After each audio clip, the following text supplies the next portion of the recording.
बोलने का शौक था, ना तो कोई मेरा बिजनेस है, ना मैं पॉलिटिक्स करता हूँ।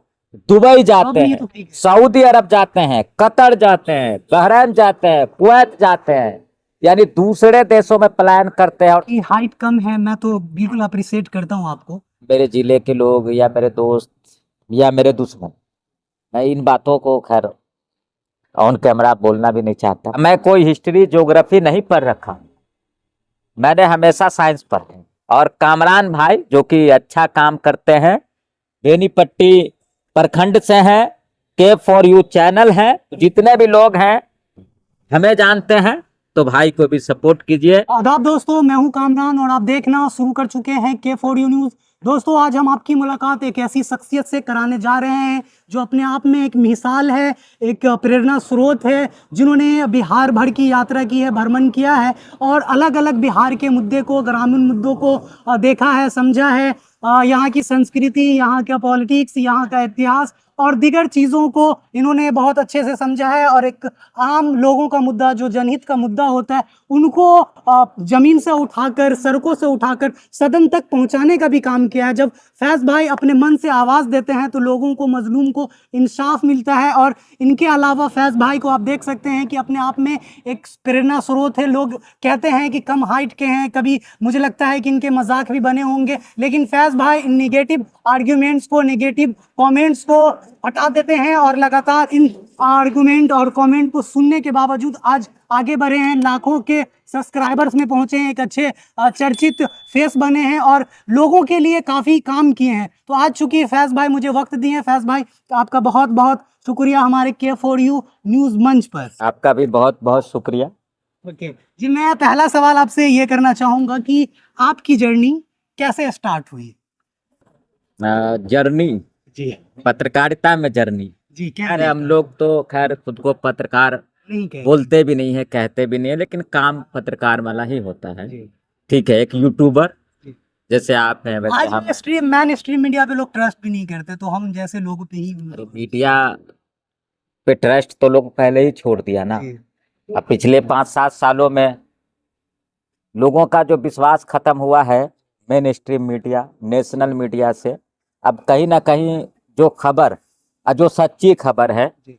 वो यूट्यूबर ही दिखाने का प्रयास करते हैं। और जितना दम खम के साथ जी। भले वायरल करने के चक्कर में दिखाए जो भी हो, या जो भी हो, लेकिन दिखाते जरूर है ना। मेरी पत्रकारिता में जो शुरुआत है वो साल 2020 है, यानी आज 5 साल हो गए लगभग। और उस वक्त बिहार में सोशल मीडिया पर चैनल ही नहीं था।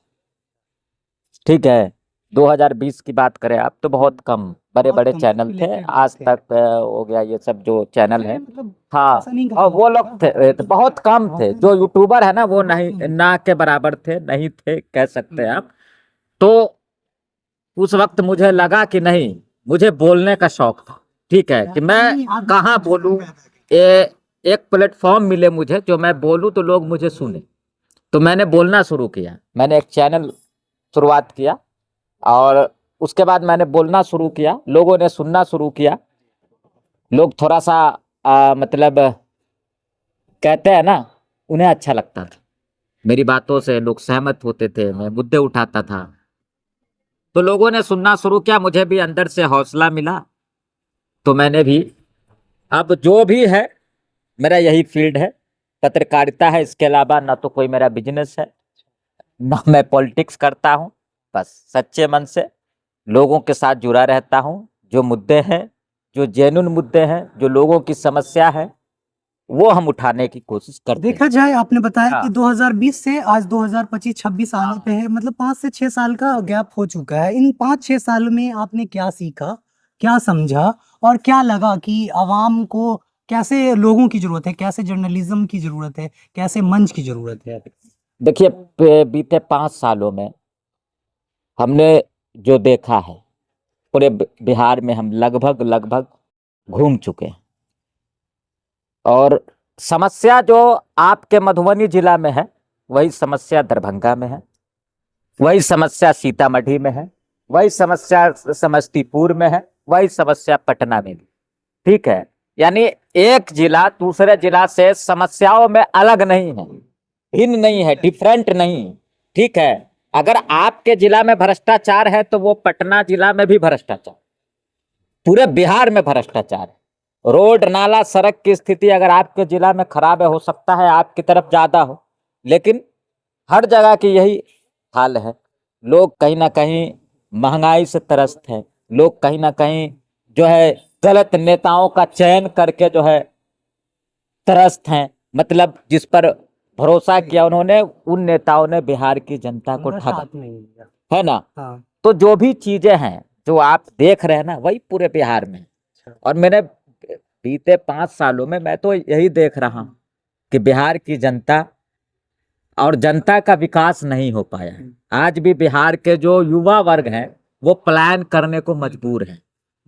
दिल्ली, मुंबई, कोलकाता, चेन्नई ही नहीं, बड़ी तादाद में जो है, बड़ी संख्या में आज का जो युवा है वो विदेशों में भी जाते हैं, दुबई जाते अब ये तो हैं, ठीक है। सऊदी अरब जाते हैं, कतर जाते हैं, बहरीन जाते हैं, कुवैत जाते हैं, यानी दूसरे देशों में पलायन करते हैं। और सबसे ज्यादा आपको जो युवा वर्ग मिलेंगे ना, जो नौजवान मिलेंगे, वो बिहार के मिलेंगे। कि आप बात नेशनल इंटरनेशनल पे आ गई, तो चूंकि मैं अभी आपकी प्रेरणा पे बात कर रहा था, लेकिन मैं एक चलिए। मिनट आपको रोक लूंगा। मैं आपसे ये पूछना चाहूंगा, जानना चाहूंगा कि अभी मोदी जी कह रहे हैं कि हमने डिजिटल में काफी कुछ लाया है, रेगुलेशन लाया है, डिजिटल इंडिया भी उन्होंने घोषणा भी कर दिया। तो अब बेंगलुरु में देखें, एक मतलब इस तरह की आईआईटी या इस तरह के संस्थान है, लेकिन हमारे बिहार में क्यों नहीं है? बिहार इसलिए ना पीछे है, बिहार को नेताओं ने ठगा है। ठीक है, मोदी जी तो पहले बोले थे, जो बोले थे मोदी जी वो आपने सुना था ना, लेकिन जो बोलते हैं वो होता नहीं है। एक तो खैर आपके चलिए, मोदी ओके, जी का मोदी जी की बात है, नीतीश चाचा भी उन्हीं के साथ है।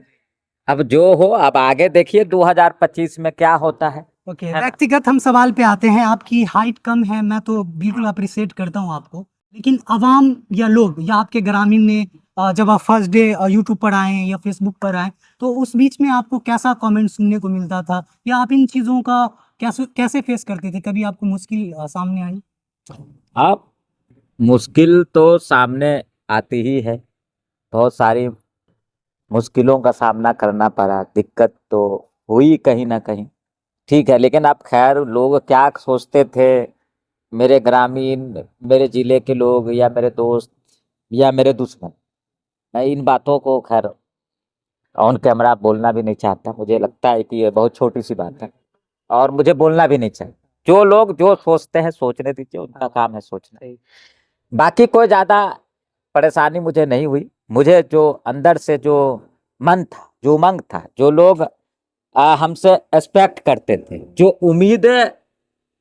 उम्मीद हमसे लोग करते हैं, आवाम करती है, हम उन उम्मीदों पर काम करते हैं, बस काम करते हैं। हम कोशिश एक नेता का भी काम होता है लोगों के बीच जुड़ा रहना, और एक पत्रकार का भी वही काम। जी, सच्ची पत्रकारिता वही है कि आप किसी के काम आ जाएं, अपने समाज के, अपने लोगों के, गरीबों के, है ना, पीड़ितों के काम आ जाए। बस मैं यही मान के चलता हूँ। कौन मेरे बारे में क्या बोलता था, क्या बोलता है, मुझे इस चीज से ऑन कैमरा मुझे ये सब बोलने का मन भी नहीं करता, मैं बैक जाना भी नहीं चाहता। जी, मैं तो आगू भी रहूंगा कि आपका जो विजन है, आपने जो बात कही, उस पे आने वाले समय में भी कायम और दायम रहे। मुझे ये बताएं, अपने इतने सालों में, इतना दिन का आपका सफर रहा, काफी सारी वीडियोस आपने रिकॉर्ड की, बहुत सारे बहुत सारे मरहला फेस आप किए, तो कभी ऐसा लगा कि कोई खबर करके आपको बहुत अच्छा लगा हो, या फिर बहुत प्रॉब्लम आई, परेशानी फेस करना पड़ा हो, ऐसा कुछ? देखिए, खबर वो करके मुझे बहुत अच्छा लगता है जब लोगों को फायदा होता है। ठीक है, जब कहीं पे लोग दबे जाते हैं, उनके साथ अन्याय होता है, तो ऐसी खबर करने में मुझे अच्छा लगा। अच्छा लगता बिल्कुल। अब मुझे एक चीज बताएं, आप जिस दिन डे वन में यूट्यूब चैनल बनाए, क्रिएट किए, या मल्टीपल वेबसाइट वगैरह जो भी क्रिएट आप किए, तो क्या सोच के मतलब क्रिएट किए थे? क्या लगा था उस वक्त? क्या आपका विजन प्लान क्या था? है। देखिए, कहते हैं ना, बाय चॉइस और बाय चांस। ठीक है, आपको मैं बता दूं कि मैं इस फील्ड में ऐसे ही आ गया। ठीक है, मैंने बताया ना मुझे बोलने का शौक। अब मैं कोई हिस्ट्री ज्योग्राफी नहीं पढ़ रखा, मैंने हमेशा साइंस पढ़ा। 10th के बाद 11th मैंने आईएससी किया, फिर मैंने बीएससी किया, फिर मैंने एमएससी किया, बाद में मैंने पत्रकारिता किया, वो अलग बात है, ठीक है। लेकिन हम कभी ये नहीं सोचते थे, लेकिन मुझे बोलने का शौक। देश में जो हालात, कहते हैं ना कि हालातों ने बनाया है ऐसे, जुनून ठीक अगर है। हो ना, तो आप मान मंजिल के में चलिए, हम हाँ, जुनून अंदर से था, मंजिल में ही हालातों ने मुझे मजबूर किया कि मैं बोलूं, और मैंने बोलना शुरू किया। फिर मुझे लगा कि इस फील्ड को मेरी जरूरत है, और मैं चाह करके भी इसको नहीं छोड़ सकता। छोड़ूंगा तो फिर से मुझे ऐसा ही कोई फील्ड चाहिए, पॉलिटिक्स चाहिए, फिर मैं पॉलिटिक्स करूं। कभी समाज का प्रेशर, घर वाले का प्रेशर कि क्या कर रहे हैं, क्योंकि स्टार्टिंग फेस में तो आमदनी होता नहीं रहा होगा, क्योंकि आप मैरिड हैं, तो उस वक्त फिर घर परिवार और दीगर चीज भी चलानी होती, तो कैसे इन चीजों को मैनेज बैलेंस बनाते हैं? देखिए, मेरी एक स्कूटी थी, ठीक है, उससे हम घुमा करते थे 2020 में। और क्या बताऊं आपको, मैं भूखा भी बहुत रहा इस फील्ड में, ठीक है। घूमते रहे, काम करते रहे, भूख भी नहीं लगता था, तो भूख लग भी जाता था, ठीक है। तो बस इतना समझते थे, पेट्रोल का पैसा मेरे पास है तो कहीं भी जाना है, ठीक है। लास्ट में आज आपके पास लाखों का परिवार है, अच्छे खासे तादाद में लोग आपको फॉलो करते हैं, तो उन दर्शक को, उन चाहने वालों से क्या कहेंगे? चाहने वालों से यही कहेंगे कि अपना प्यार जो है हमसे बनाए रखिए। हमसे जो आप उम्मीद करते हैं, हम उसी आपके उस उम्मीद पर खरे उतरेंगे। जब तक हम माइक अपना हाथ में रखे हैं, तब तक हम मजबूत हैं, और इसका कारण है कि आप लोग हमारे साथ हैं। हमें भी सपोर्ट कीजिए। ऐसा नहीं है कि फैज आलम के पास बहुत फॉलोअर हो गया तो अब आपके सपोर्ट की जरूरत नहीं है। जिस दिन मेरे पास 1 सब्सक्राइबर था, 1 फॉलोअर था, जितनी जरूरत उस दिन थी, उतनी जरूरत जो है आज भी है। और कामरान भाई जो कि अच्छा काम करते हैं, बेनीपट्टी प्रखंड से हैं, K4U चैनल है, और पब्लिक मुद्दा भी आप उठाते रहते हैं। मैं इनका चैनल देखता हूं, तो जितने भी लोग हैं हमें जानते हैं, तो भाई को भी सपोर्ट कीजिए। और देखिए, आजकल जो बड़े बड़े चैनल नहीं कर पाते हैं, वो करता कौन है? तो हम लोग के जैसे यूट्यूबर, हम लोग के जैसे चैनल चलाने वाले लोग ही उन मुद्दों को उठाते हैं। और ये चीजें भी खत्म हो जाए ना, तो समझ लीजिए आप कहीं के नहीं रहेंगे। लोकतंत्र जो है वो खतरे में आ जाएगा। लोकतंत्र बचाना है तो इस चौथे स्तंभ को आपको बचाना पड़ेगा और सपोर्ट करना पड़ेगा, क्योंकि कोई मेन स्ट्रीम मीडिया, कोई बड़े बड़े जो चैनल है वो आप तक नहीं पहुंचने वाले। और 2020 से पहले लोग जानते भी नहीं थे, बोलते नहीं थे इस पे, पता है आपको? मैंने बहुत फेस भी किया, क्योंकि मैं भी 19 लोग बोलते नहीं थे। अब जाइए ना कहीं भी तो लोग आगे आगे हमसे पूछिए, भाई हमसे पूछिए, पता है लोगों का ये मन इसी की है। देन है।